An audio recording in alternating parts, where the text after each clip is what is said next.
Bonjour chers élèves, aujourd'hui on va débuter une nouvelle leçon intitulée Les procédures paramétrées à plusieurs variables. Dans un premier temps, on va débuter par le plan de la leçon, qui sera subdivisé en 5 parties. Premièrement, on va voir les objectifs ciblés par la leçon. Deuxièmement, un rappel de cours qui concerne les leçons précédentes, comme par exemple la leçon des variables, la leçon des procédures paramétrées à un seul paramètre. On passe à une activité de départ sous forme d'une situation problème, puis on va faire la résolution de l'activité et on passe à la notion des procédures paramétrées à plusieurs variables. On va voir dans un premier temps qu'est-ce que ça veut dire une procédure paramétrée à plusieurs variables, quelle est sa syntaxe et finalement comment faire l'appel d'une procédure paramétrée à plusieurs variables en Xlogo. Maintenant, on passe aux objectifs ciblés par la leçon. Premièrement, on va voir qu'est-ce que ça veut dire une procédure paramétrée à plusieurs variables. Puis, on va voir comment écrire une procédure paramétrée à plusieurs variables, c'est-à-dire la syntaxe. Et finalement, comment faire l'appel d'une procédure paramétrée à plusieurs variables. Maintenant, on va essayer de faire un petit rappel concernant ce qu'on a vu dans les séances précédentes. Alors, nous avons vu la notion de la variable. Qu'est-ce que ça veut dire une variable?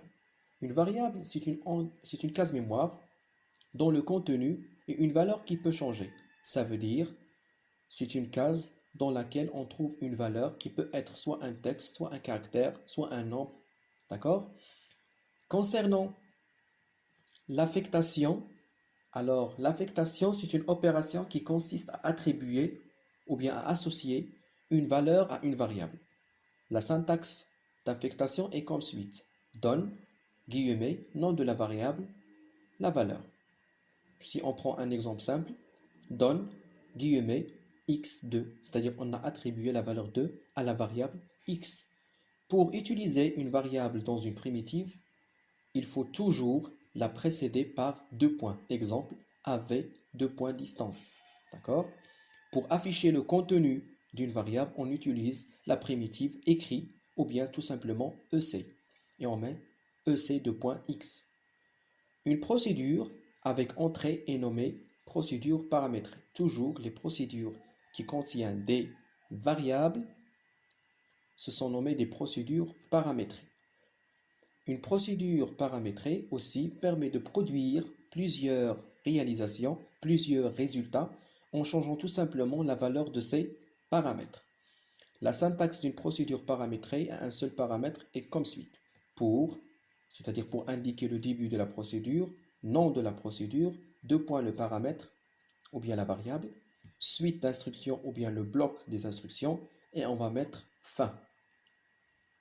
Maintenant, chers élèves, on passe à l'activité de départ. Ici, nous avons une activité dans laquelle Ahmed désire réaliser quelques figures géométriques, comme vous voyez ici. Nous avons un hexagone, nous avons un triangle équilatéral et nous avons aussi un carré. Alors, ce qui est demandé ici, c'est que Ahmed veut réaliser ces figures en utilisant une méthode très rapide et facile. Alors, la première question ici, c'est quelle est la différence entre les trois figures? Deuxièmement, en se basant sur la notion de procédure, essayez de réaliser les figures ci-dessus en utilisant une seule procédure. Alors, on passe maintenant à la résolution du problème. Alors, comme vous voyez ici, la différence entre les trois figures réside dans les points suivants. Premièrement, nous avons le nombre de côtés. Par exemple, le carré, nous avons 4 côtés. Le triangle, 3 côtés. L'hexagone, 6 côtés.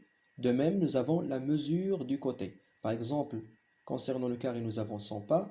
Concernant le triangle, nous avons 90 pas. Et concernant l'hexagone, nous avons 80 pas. Et finalement, nous avons la couleur.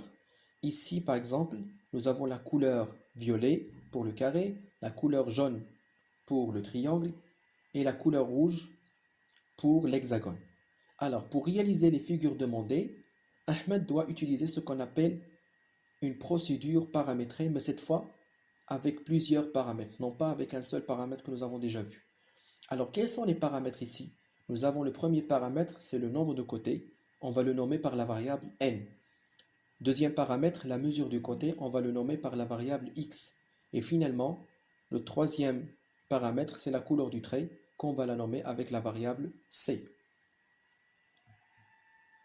Il faut savoir une chose très importante, c'est que pour déclarer une procédure paramétrée à plusieurs variables, on va utiliser la même technique que celle d'une procédure à un seul paramètre. Exemple, pour polygone, alors ici j'ai choisi comme nom polygone, 2.n c'est pour le nombre de côtés, 2.x pour la mesure du côté et 2.c pour la couleur du trait.